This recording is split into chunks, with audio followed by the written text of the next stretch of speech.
ಸ್ನೇಹಿತರೆ, ಈ ಒಂದು ಆಶ್ರಯ ಯೋಜನೆಯಲ್ಲಿ ನಿಮ್ಗೆ ಒಂದು ಹೊಸ ಮನೆ ನಿರ್ಮಾಣ ಮಾಡೋದಕ್ಕೆ ನಿಮ್ಗೆ 10 ಲಕ್ಷದವರೆಗೆ ನಿಮ್ಗೆ ಸಾಲನ ಕೊಡ್ತಾ ಇರುವಂತದ್ದು. ಅದರಲ್ಲಿ 3 ಲಕ್ಷದವರೆಗೆ ನಿಮ್ಗೆ ಒಂದು ಸಬ್ಸಿಡಿನ ಕೊಡ್ತಾ ಇರುವಂತದ್ದು ಈ ಒಂದು ಸರ್ಕಾರದಿಂದ. ಇನ್ನ 7 ಲಕ್ಷ ಒಂದು ಏನು ಸಾಲನ ಕೊಡ್ತಾರೆ, ಆ ಒಂದು 7 ಲಕ್ಷಕ್ಕೆ ನೀವು 0% ಬಡ್ಡಿ ಕೊಡುವಂತದ್ದು. ಅಂದ್ರೆ ಯಾವುದೇ ರೀತಿಯಾದ ಬಡ್ಡಿ ಇರೋದಿಲ್ಲ. ಆ ರೀತಿಯಾಗಿ ಈ ಒಂದು ಸಾಲನ ಕೊಡ್ತಾ ಇರುವಂತದ್ದು 7 ಲಕ್ಷದವರೆಗೆ. ಈ ಒಂದು 3 ಲಕ್ಷ ಏನ್ ಕೊಡ್ತಾರೆ, ಅದು ಸಬ್ಸಿಡಿನ ಕೊಡ್ತಾ ಇರುವಂತದ್ದು ಸರ್ಕಾರದಿಂದ. ಆ ಒಂದು 3 ಲಕ್ಷ ನೀವು ಯಾವುದೇ ಕಾರಣಕ್ಕೂ ಕೂಡ ವಾಪಸ್ ಕಟ್ಟುವಂತಿಲ್ಲ.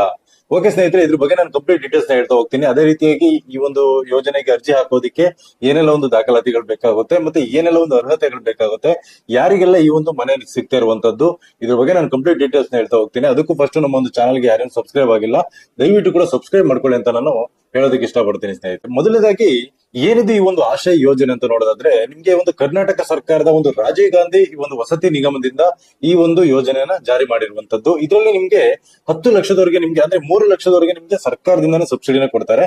ಇನ್ನು 7 ಲಕ್ಷ ನೀವು ಸಾಲ ಮಾಡ್ಬೇಕಾಗುತ್ತೆ. ಈ ಒಂದು ಸಾಲ ಏನ್ ತಗೊಳ್ತಿರಲ್ವಾ, ಆ ಒಂದು ಸಾಲಕ್ಕೆ ಯಾವುದೇ ರೀತಿಯಾದ ಬಡ್ಡಿ ಇರೋದಿಲ್ಲ.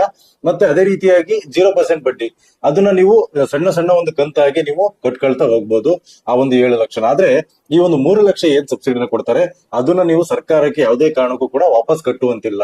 ಅದು ನಿಮ್ಗೆ ಫ್ರೀ ಇರುವಂತದ್ದು. ಹಾಗೇನೆ ಇದಕ್ಕೆ ಅರ್ಜಿ ಹಾಕೋದಕ್ಕೆ ಏನೆಲ್ಲ ಒಂದು ಅರ್ಹತೆಗಳು ಬೇಕಾಗುತ್ತೆ ಅಂತ ನೋಡೋದಾದ್ರೆ, ನೀವು ಯಾರ ಒಂದು ಹೆಸರಲ್ಲಿ ಆ ಒಂದು ಲೋನ್ ನ ತಗೊಳ್ತಾ ಇದ್ದೀರಾ, ಆ ಒಂದು ಯೋಜನೆಗೆ ಅರ್ಜಿನ ಹಾಕ್ತಾ ಇದ್ದೀರಾ, ಅವರ ಹೆಸರಲ್ಲೇ ಜಾಗ ಇರ್ಬೇಕಾಗುತ್ತೆ. ಒಂದು ಮನೆ ನಿರ್ಮಾಣ ಮಾಡೋದಕ್ಕೆ ಜಾಗ ಇರ್ಬೇಕಾಗುತ್ತೆ.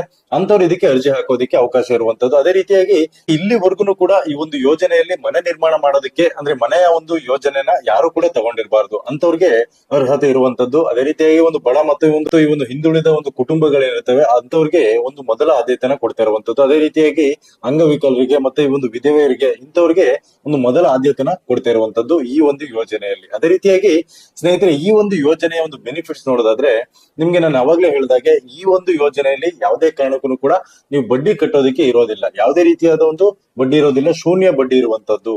ಹಾಗೇನೆ 3 ಲಕ್ಷ ಈ ಒಂದು ಸರ್ಕಾರದಿಂದಾನೇ ಸಬ್ಸಿಡಿ ಕೊಡುವಂತದ್ದು. ಈ ಒಂದು 3 ಲಕ್ಷ ಏನ್ ಸಬ್ಸಿಡಿನ ಕೊಡ್ತಾರೆ, ಅದನ್ನ ನೀವು ಮತ್ತೆ ಸರ್ಕಾರಕ್ಕೆ ವಾಪಸ್ ಕಟ್ಟುವಂತಿಲ್ಲ. ಅದನ್ನ ಯಾವುದೇ ರೀತಿಯಾಗಿ ಕೂಡ ನೀವು ವಾಪಸ್ ಸರ್ಕಾರಕ್ಕೆ ಕಟ್ಟುವಂತಿಲ್ಲ. ಹಾಗೇನೆ ಈ ಒಂದು ಸಬ್ಸಿಡಿ ಅಮೌಂಟ್ ಏನಿರುತ್ತೆ, ಅದು ನಿಮ್ಮ ಒಂದು ಬ್ಯಾಂಕ್ ಅಂದ್ರೆ DBT ಮುಖಾಂತರವಾಗಿ ನಿಮ್ಮ ಒಂದು ಬ್ಯಾಂಕ್ಗೆ ಕ್ರೆಡಿಟ್ ಆಗುವಂತದ್ದು. ಅಂದ್ರೆ ಈ ಒಂದು 3 ಲಕ್ಷ ಏನಿದೆ, ಅದು ಕೂಡ ನಿಮ್ಗೆ ಈ ಒಂದು ಮನೆ ಕಟ್ಟುವಂತ ಸಂದರ್ಭಗಳಲ್ಲಿ ಹಂತ ಹಂತವಾಗಿ ನಿಮ್ಗೆ ಕ್ರೆಡಿಟ್ ಆಗುವಂತದ್ದು. ಅಂದ್ರೆ ಮೊದಲನೇ ಒಂದು ಹಂತದಲ್ಲಿ ಅಂದ್ರೆ ಫೌಂಡೇಶನ್ ಲೆವೆಲ್ ಅಲ್ಲಿ ಇಂತಿಷ್ಟು ಅಂತ ನಿಮ್ಗೆ ಆ ಒಂದು ಹಣ ಬರುವಂತದ್ದು. ಅದೇ ರೀತಿಯಾಗಿ ಎರಡನೇ ಒಂದು ಹಂತದಲ್ಲೂ ಕೂಡ ನಿಮ್ಗೆ ಒಂದು ಗೋಡೆ ನಿರ್ಮಾಣ ಆದ ನಂತರದಲ್ಲಿ ನಿಮ್ಗೆ ಹಣ ಬರುವಂತದ್ದು. ನಂತರ ಕಂಪ್ಲೀಟ್ ಆಗಿ ಆ ಒಂದು ಮನೆ ಫಿನಿಶಿಂಗ್ ಎಲ್ಲ ಆದ್ಮೇಲೆ ಕಂಪ್ಲೀಟ್ ಹಣ ನಿಮ್ಗೆ ನಿಮ್ಮ ಒಂದು ಅಕೌಂಟ್ಗೆ DBT ಮುಖಾಂತರವಾಗಿ ಜಮಾ ಆಗುವಂತದ್ದು ಸ್ನೇಹಿತರೆ. ಹಾಗೇನೆ ಇದಕ್ಕೆ ಅರ್ಜಿ ಹಾಕೋದಕ್ಕೆ ಏನೆಲ್ಲ ಒಂದು ದಾಖಲಾತಿಗಳು ಬೇಕಾಗುತ್ತೆ ಅಂತ ನೋಡೋದಾದ್ರೆ, ಮೊದಲನೇದಾಗಿ ನಿಮ್ಮ ಒಂದು ಆಧಾರ್ ಕಾರ್ಡ್ ಬೇಕಾಗುವಂತದ್ದು, ನಂತರ ನಿಮ್ಮ ಒಂದು ಬ್ಯಾಂಕ್ ನ ಒಂದು ಪಾಸ್ಬುಕ್ ಕೂಡ ಬೇಕಾಗುವಂತದ್ದು, ನಂತರ ಈ ಒಂದು ಆದಾಯ ದೃಢೀಕರಣ ಪತ್ರ ಮತ್ತು ಈ ಒಂದು ಜಾತಿ ದೃಢೀಕರಣ ಪತ್ರನೂ ಕೂಡ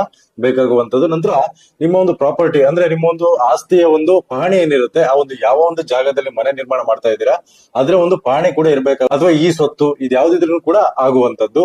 ಈ ರೀತಿಯಾಗಿ ಇದ್ದಂತ ಸಂದರ್ಭಗಳಲ್ಲಿ ನೀವು ಅರ್ಜಿ ಹಾಕಿ ಈ ಒಂದು ಯೋಜನೆನ ನೀವು ಪಡ್ಕೋಬಹುದು ಸ್ನೇಹಿತರೆ. ಈ ಒಂದು ಯೋಜನೆಯಲ್ಲಿ ನಿಮ್ಗೆ ತುಂಬಾ ಬೆನಿಫಿಟ್ ಆಗುವಂತದ್ದು. ನೀವು ಗೊತ್ತಿರಬಹುದು, ಈ ಒಂದು ಸಾಲ ತಗೊಳ್ಳುವಂತ ಸಂದರ್ಭಗಳಲ್ಲಿ ಈ ಒಂದು ತುಂಬಾನೇ ಬಡ್ಡಿಗಳನ್ನ ಹಾಕುವಂತದ್ದು, ಅಂದ್ರೆ ಇಂಟ್ರೆಸ್ಟ್ ರೇಟ್ ತುಂಬಾ ಇರುತ್ತೆ. ಆದ್ರೆ ಇದರಲ್ಲಿ ಯಾವುದೇ ರೀತಿಯಾದ ಒಂದು ಇಂಟ್ರೆಸ್ಟ್ ರೇಟ್ ಇರೋದಿಲ್ಲ. ನಿಮ್ಗೆ 0% ಇಂಟ್ರೆಸ್ಟ್ ಇರುವಂತದ್ದು. ನೀವು ಯಾವುದೇ ಒಂದು ಬ್ಯಾಂಕ್ ಅಲ್ಲಿ ತಗೋಬಹುದು, ಅಂದ್ರೆ ಕೆನರಾ ಬ್ಯಾಂಕ್ ಆಗಿರ್ಬೋದು, ಅಥವಾ ಈ ಒಂದು ಏನು ಸ್ಟೇಟ್ ಬ್ಯಾಂಕ್ SBI ಬ್ಯಾಂಕ್ ಆಗಿರ್ಬೋದು, ಯಾವ್ದ್ರಲ್ಲಿ ಕೂಡ ನೀವು ತಗೊಂಡ್ರು ಕೂಡ 0% ಇಂಟ್ರೆಸ್ಟ್ ಇರುವಂತದ್ದು. ಆದ್ರೆ ನೀವು ಈ ಒಂದು ಯೋಜನೆಗೆ ನೀವು ಎಲಿಜಿಬಲ್ ಆಗ್ಬೇಕಾಗುತ್ತೆ. ನೀವು ಎಲಿಜಿಬಲ್ ಆದ್ರೆ ನಿಮ್ಗೆ ಆ ಒಂದು ಸಾಲ ಸಿಗುವಂತದ್ದು, ಹಾಗೇನೆ ಸಬ್ಸಿಡಿ ಕೂಡ ಬರುವಂತದ್ದು ಸರ್ಕಾರದಿಂದ.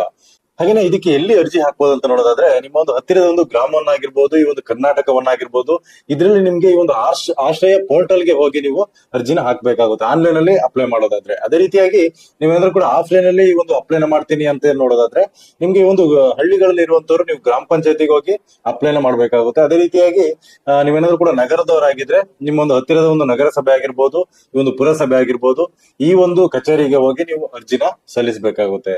ಓಕೆ ಸ್ನೇಹಿತರೆ, ಈ ಒಂದು ವಿಡಿಯೋ ನಿಮ್ಗೆ ಇಷ್ಟ ಆಗಿದ್ರೆ ದಯವಿಟ್ಟು ಕೂಡ ಒಂದು ಲೈಕ್ ಮಾಡಿ, ಹಾಗೆ ನಮ್ಮ ಒಂದು ಚಾನಲ್ಗೆ ಸಬ್ಸ್ಕ್ರೈಬ್ ಮಾಡಿ ಅಂತ ಹೇಳ್ತಾ ಈ ಒಂದು ವಿಡಿಯೋನಲ್ಲಿ ಮುಗಿಸ್ತಾ ಇದ್ದೀನಿ. ಮುಂದಿನ ವಿಡಿಯೋದಲ್ಲಿ ಮತ್ತೆ ಸಿಗ್ತೀನಿ. ಧನ್ಯವಾದ ಸ್ನೇಹಿತರೆ.